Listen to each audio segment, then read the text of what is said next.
یہ فطرت کا حصہ ہے۔ کمال کیا ہے؟ اللہ کی ذات اور صفات میں کسی اور کو شامل نہ کرنا، یہ کمال ہے۔ صرف اللہ اللہ کرنا یہ مشرکین بھی کرتے تھے۔ یعنی کہنا میں یہ چاہتا ہوں کہ اللہ اللہ کرنا، یہ اس کو موجودہ دور میں آپ نہ لے جائیے گا۔ مسلمان بھی اللہ اللہ کرتے ہیں، عقیدہ صحیح ہوتا ہے تو پھر تو اللہ اللہ کرنا درست ہے۔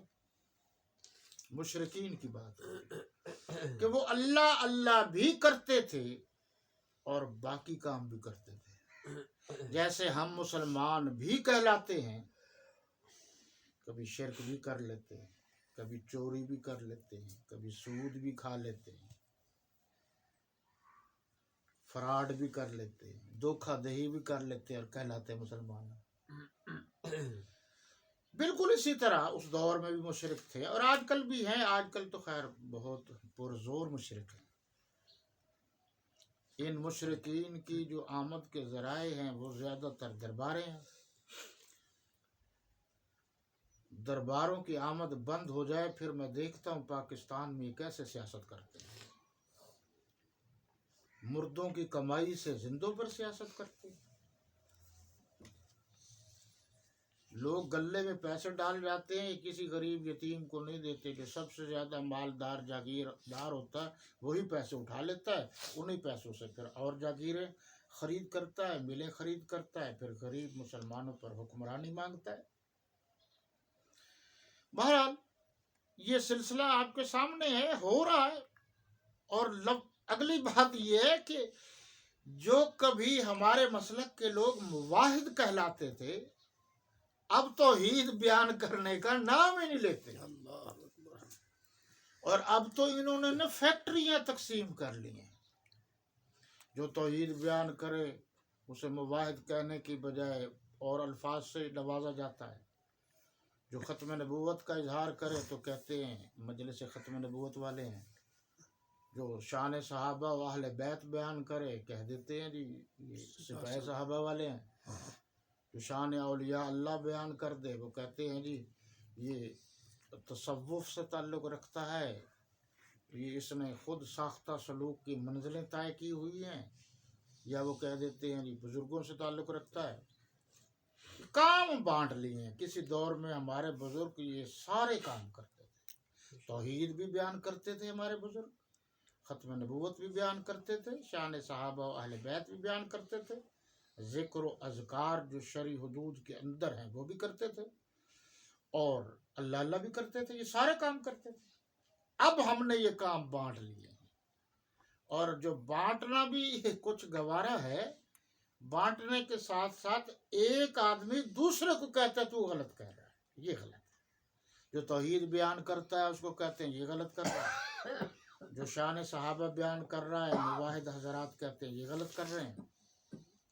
جو ختم نبوت کا ذکر و اذکار کرتا ہے تو دوسرے لوگ کہتے ہیں جی دیکھو جی یہ یوں کر رہا ہے۔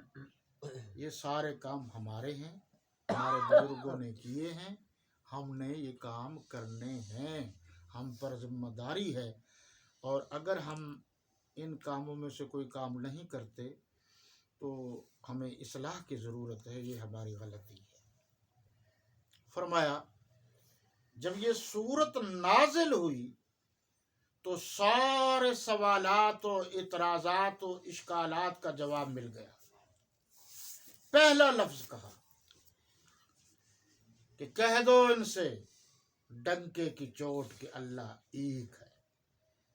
اب اہل لغت نے احد میں اور واحد میں فرق بھی رکھا ہے، اور فرق یہ لکھا ہے کہ احد کہتے ہیں جس کی ذات میں کوئی شریک نہ ہو، اور واحد کہتے ہیں جس کی صفات میں کوئی شریک نہ ہو۔ تو اللہ وہ ہے جس کی ذات میں بھی کوئی شریک نہیں، جس کی صفات میں بھی کوئی شریک نہیں۔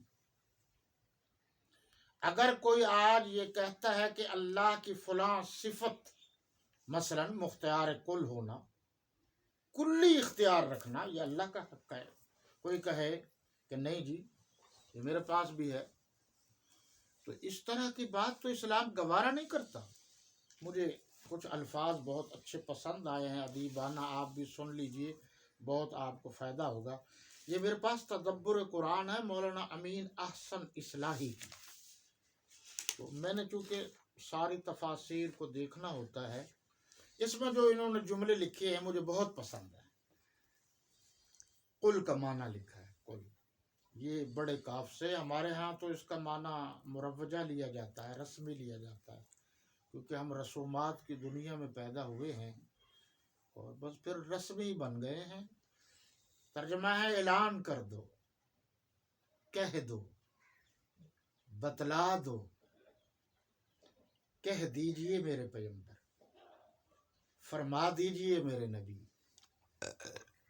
برملا کہہ دو۔ اب آپ اردو سمجھتے ہیں، ایک طویل عرصہ سے اردو میں گفتگو ہوتی ہے اور آپ میرے اشارے اور کنائے سمجھتے ہیں۔ برملا کہہ دو، اس کا ترجمہ ہے ڈنکے کی چوٹ کہہ دو، کھلے عام کہہ دو، اعلان حق کر دو، سچا اعلان، جس کو عربی میں ندا کہتے ہیں۔ ایک ندا کا معنی پکار کا ہے اور ایک ندا کا معنی بلوانے کا بھی ہے۔ اب ان تراجم پر آپ غور کریں اور اس لفظ پر بھی آپ غور کریں کہ جو اعلان حق کرتے ہیں وہ برملا کرتے ہیں، آندھی کی طرح، طوفان کی طرح چھا جاتے ہیں۔ آندھی اور طوفان جب آتا ہے تو اس میں کوئی چھوٹی سی جو چیز ہوتی ہے وہ رہ نہیں سکتی، اس کے اثرات سب پر ہوتے ہیں۔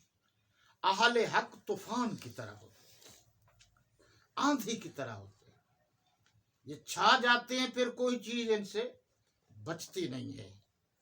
آندھی اور طوفان کھلے عام آیا کرتا ہے، بند دروازے سے نہیں آیا کرتا ہے۔ اور اسی طرح منادی کر دو، منادی، اب منادی جو پرانے دور میں ہوتی تھی وہ آپ جانتے ہیں کہ ہمارے دیہاتوں میں ایک ڈھول والا ڈھول بجاتا تھا، لوگ اکٹھے ہوتے تھے اور پھر وہ اپنی بات بتا دیتے تھے۔ اور کچھ علاقوں میں یہ ٹین کے بنے ہوئے پہلے سپیکر ہوتے تھے اور وہ منہ سے کہتے تو آواز ذرا تیز ہو جاتی تھی، یہ لاؤڈ سپیکر سے پہلے کی بات ہے۔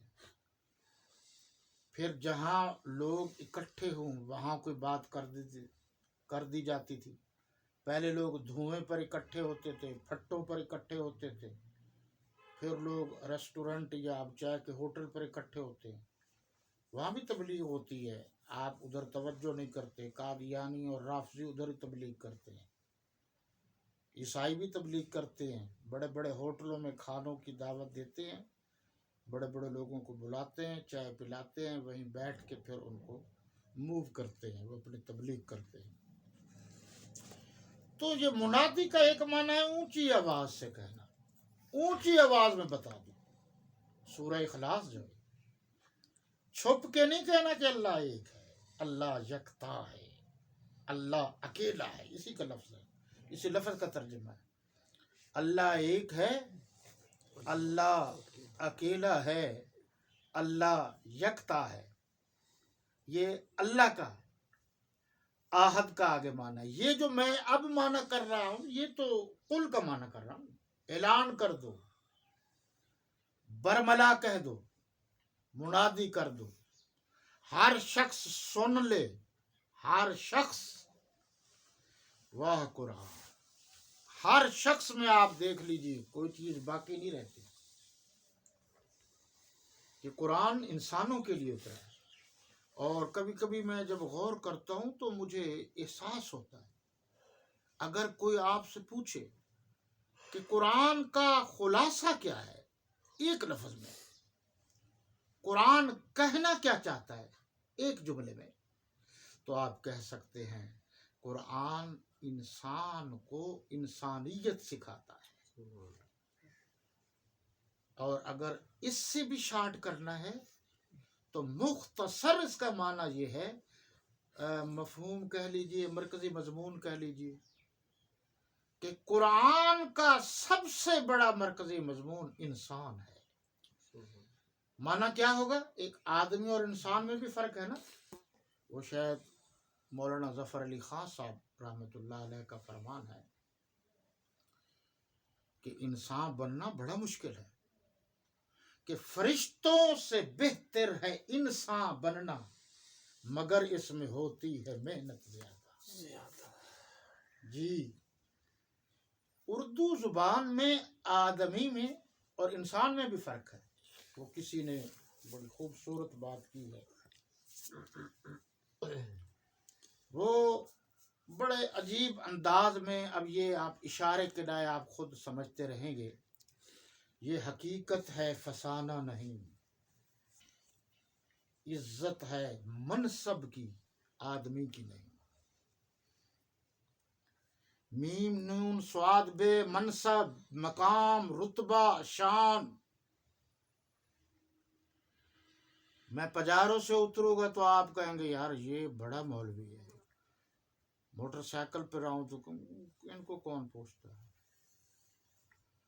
تو آپ کے ہاں بھی ہم چلے گئے تو 5 روپے چندہ کوئی نہیں دے گا، پجاروں والا مولوی چلا جائے تو کہتے ہیں حضرت صاحب آئے ہیں، کبھی کام پڑ جاتا ہے یار دے دو اس کو 2 لاکھ۔ فقہا نے لکھا ہے جو اس نظریے سے زکوٰۃ دیتا ہے اس کی زکوٰۃ ہی ادا نہیں ہوتی۔ وہ فقیروں کو دینا چاہتا ہے یا نشو و نما کے لیے، اپنے مطلب براری کے لیے دینا چاہتا ہے؟ فرمایا ہر شخص سن لے، جان لے۔ اب دیکھو آپ سمجھیں کیا لوگوں نے محنت کی ہے۔ ہر شخص سن لے، جان لے، کسی کو کوئی اشتباہ باقی نہ رہے، کوئی شک و شبہ باقی نہ رہے، نہ کسی میں مزید سوال و جواب کی گنجائش رہے۔ کیا سن لے؟ قل هو اللہ احد، کہہ دیجئے کہ اللہ ایک ہے، اللہ یکتا ہے۔ اب قرآن ہی نے تو بتایا ہے کہ اگر ایک کی بجائے 2 اللہ ہوتے لفسدتا، وہاں بھی تثنیہ کا لفظ ہے، دونوں آپس میں بھی لڑتے، جھگڑا کرتے۔ ایک اللہ کہتا ہے میں زمین جو ہے اتنے مربع میں بناؤں گا، دوسرا کہتا نہیں میں اتنے میں بناؤں گا۔ ایک اللہ کہتا آسمان اتنا ہونا چاہیے، دوسرا